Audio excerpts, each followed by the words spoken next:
Hey everybody, so archery pronghorn is right around the corner. I actually got a pronghorn tag this year in Wyoming, and unfortunately I don't have the time to get boots on the ground before I go hunt that tag because it's coming up in a couple weeks. So what I'm going to be doing in this video is doing some e-scouting for pronghorn in Wyoming. Now, the first thing that I do when I do e-scouting is I jump on Onyx and go to the unit that I got the tag for. And then within that unit, obviously I'm looking for public land. So that's first step for me. In this unit that I picked out right here for this video, we've got a good amount of public land. Everything in here in the yellow is BLM land.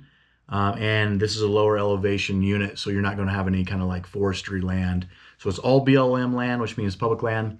So good amount here. The next step that I do for pronghorn scouting, e-scouting anyway, is I'm going to look for areas that doesn't have a lot of roads, not a lot of accessibility.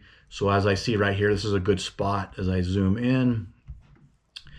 We've got, looks like it's got some two-track roads in here, which can be questionable on how good a road it is and if there's access to those roads, but it looks like this is a good chunk of public land that does not have a good amount of roads. So just looking at these two-track roads right here, like this is a good chunk right here. I'm going to use this line tool and see how far apart these two roads are. We're looking at 2 miles, so that really takes away the road hunting pressure, people driving the roads and glassing from the road.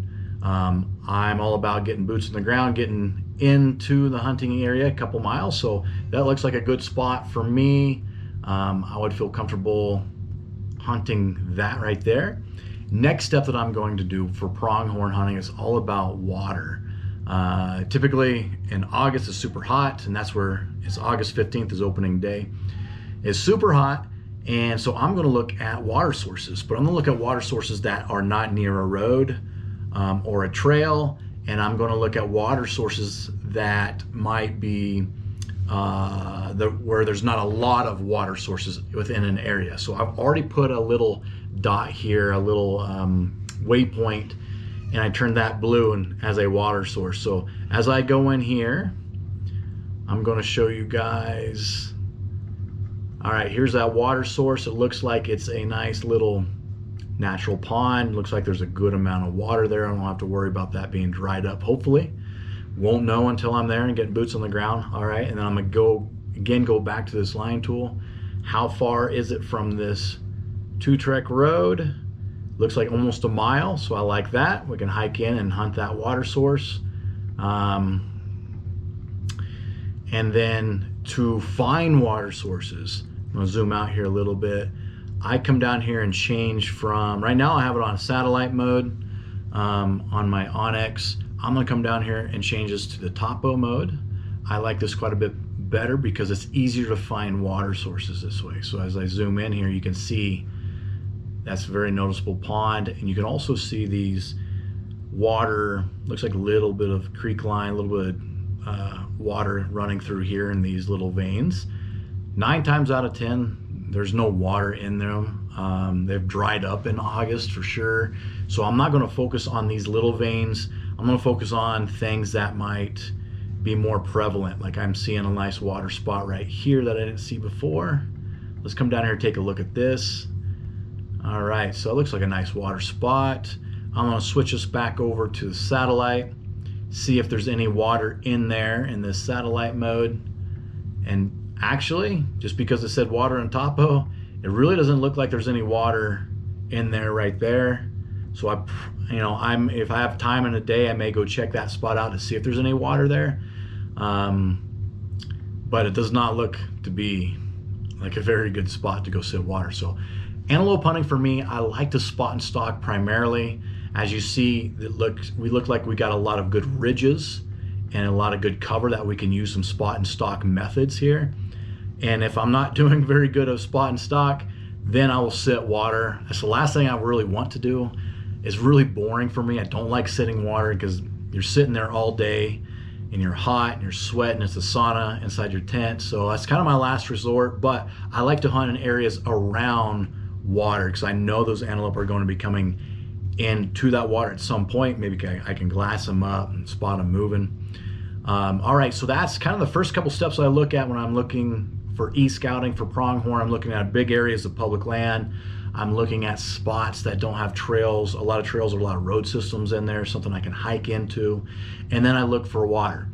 The next step that I do is I look for private public land borders and ag land. So I've put a couple spots up here towards this river system up here where we've got some small strips of public land that's accessible, that borders private land, that looks like they might have some ag. So what's going to happen here is we may have these pronghorn come in and be eating on some of these ag fields during the evenings, at night, early morning maybe, and then they're going to move off and either go bed or they're going to go to water. So I'm hoping to maybe glass some pronghorn on some private fields and see where they move off to, and hopefully move off into public land. So I got a couple of points over here, a couple waypoints.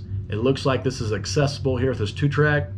Looks like there's some ag fields here and some public land that they could come off and bed to. So I'm definitely going to check those out. Unfortunately, like I said before, I can't get boots on the ground. I can't get in there ahead of time and see what this is about, but this is the best that I can do. Again, to recap, for pronghorn e-scouting, this is my method. I look at large areas of public land, try to avoid roads or any kind of public trails, and then I find water. The next step is finding maybe some ag land that bumps up to some public land that I can hunt the pronghorn off the ag land that moving into public land. So, all right, guys, I hope that's helped a little bit.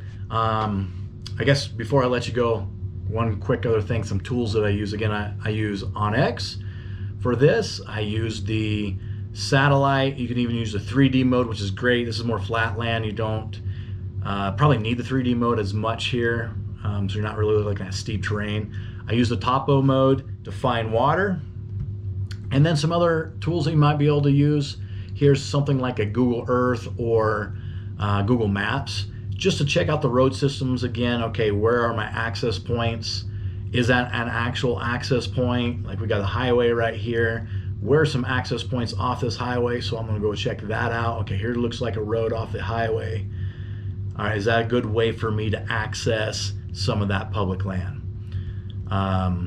And that's pretty much it, guys, from e-scouting. That's kind of what I do, is break down big, large areas of public land, water, and then maybe some glassing spots that I can get up top and glass.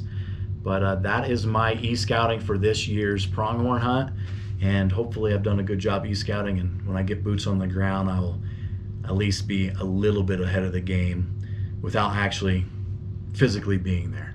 All right, guys, I hope this helped out a little bit. E-scouting pronghorn, usually you see e-scouting videos on like elk or mule deer. I haven't seen a lot of them on pronghorn, so I hope this helps out, and have a good season.